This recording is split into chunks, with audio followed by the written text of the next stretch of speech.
Dewa maya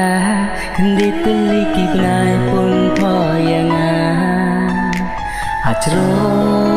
yang pa yang awas sumar pawolana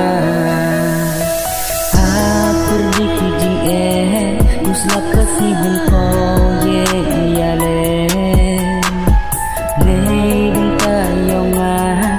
bak pergi hatu yang pa Dewa maya wong suki mensi yang pa Tempo wong cakna tang mok dang teli upo yang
Sedang usi salon kat ni payah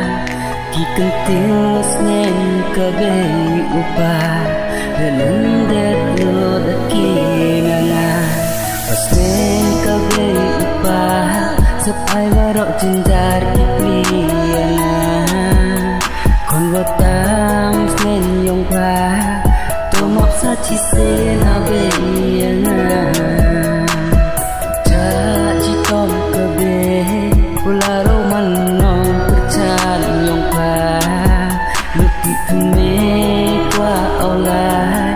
Tango yok kabe deknen irka